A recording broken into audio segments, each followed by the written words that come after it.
Integrated nutrient management in sugar cane. Sugar cane is a very large crop, producing huge quantity of biomass. Its nutrient requirements are thereby high.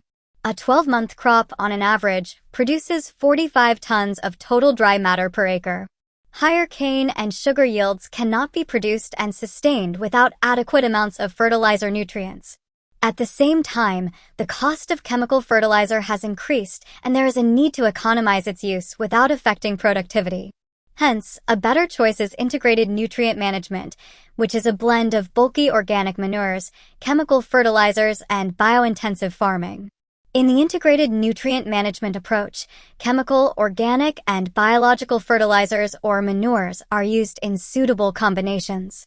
These elements complement each other and often produce a synergistic effect that optimizes input use, maximizes production, and sustains the save without impairing the crop quality or soil health or causing any environmental hazards.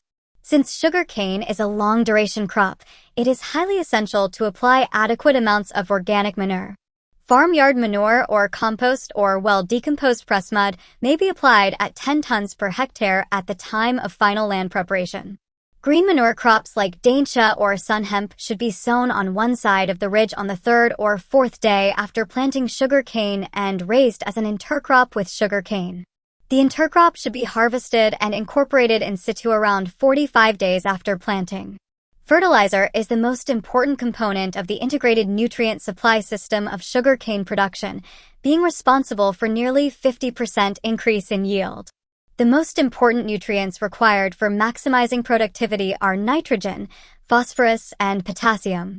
Nitrogen is the key nutrient element influencing sugar cane yield and quality.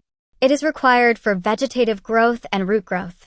Since the vegetative growth is directly related to yield in sugar cane, the role of nitrogen is paramount in building yield. Deficiency of nitrogen causes paleness of foliage, early leaf senescence, and thinner and shorter stalks. The requirement of phosphorus is relatively lower than that of nitrogen and potassium. However, phosphorus is essential for the formation of proteins and dyes for yield buildup. It plays an important role in cell division, stimulates root growth, and is vital for plant metabolism and photosynthesis. It is also required for adequate tillage. It interacts with nitrogen and thus influences ripening. Phosphorus becomes concentrated in plant parts where physiological activity is high. Presence of adequate quantities of phosphorus in cane juice is necessary for proper clarification while processing. Deficiency of phosphorus leads to reduced tillage and delay in canopy closure. Sugar cane is known as a potassium devourer due to very heavy uptake by the crop. It is required for several plant activities such as carbon assimilation, photosynthesis, and translocation of carbohydrates. It is involved in various enzymatic activities of the plant, synthesis of sugar, and its translocation to the storied tissue. Potassium gives resistance to sugar cane against pest and disease attack and lodging. It also helps sugar cane under moisture stress by maintaining cell turgidity.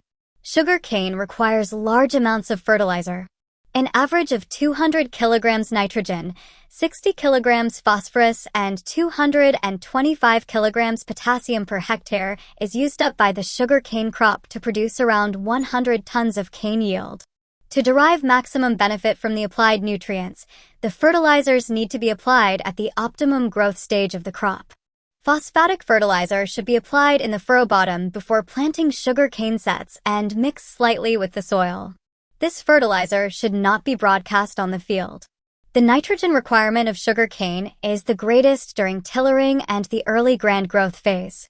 Tillering phase commences at around the 30th to 45th day.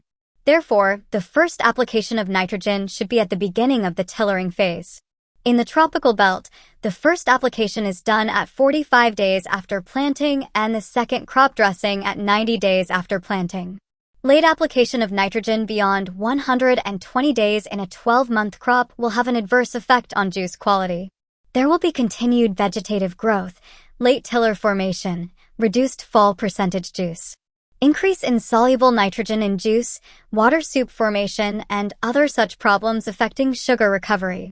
Application of potassium is usually carried out along with the application of nitrogen on the 45th and 90th day because nitrogen is better utilized by the crop in the presence of potassium.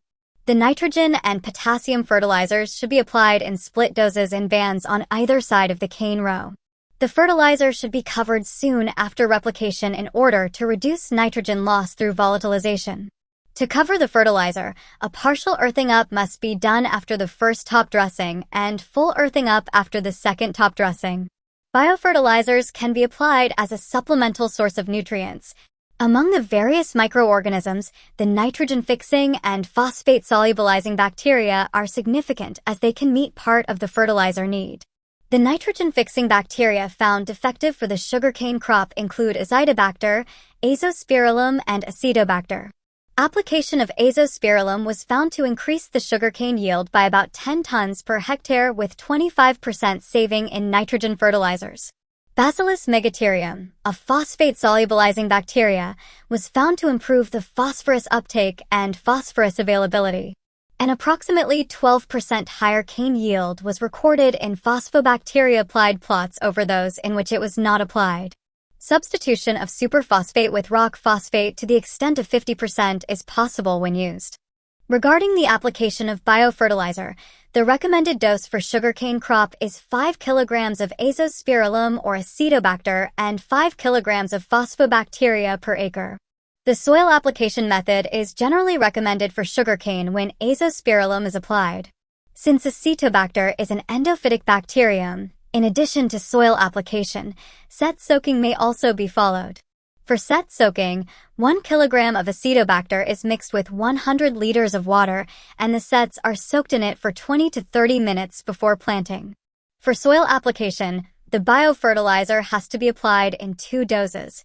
Half of the dose, that is 2.5 kilograms Azospirillum and 2.5 kilograms phosphobacteria, should be applied at 30 days after planting and a second dose after 75 days of planting. For application, the biofertilizer should be mixed thoroughly with 500 kilograms of powdered farmyard manure or compost or press mount and applied uniformly near the base of the crop. Biofertilizer application should necessarily be followed with slight earthing up to cover the biofertilizer with soil. The crop must be irrigated immediately to ensure optimum moisture conditions for proper bacterial growth. The biofertilizer should not be mixed directly with insecticides, fungicides, herbicides, or chemical fertilizers as these chemicals at higher concentrations will kill the bacteria. Detrashing is done in sugarcane during the 5th or 7th month. The detrashed trash can be mulched by placing it in the furrows or can be removed and used for composting. On an average, the cane trash produces amounts of up to 15 to 20 tons per hectare.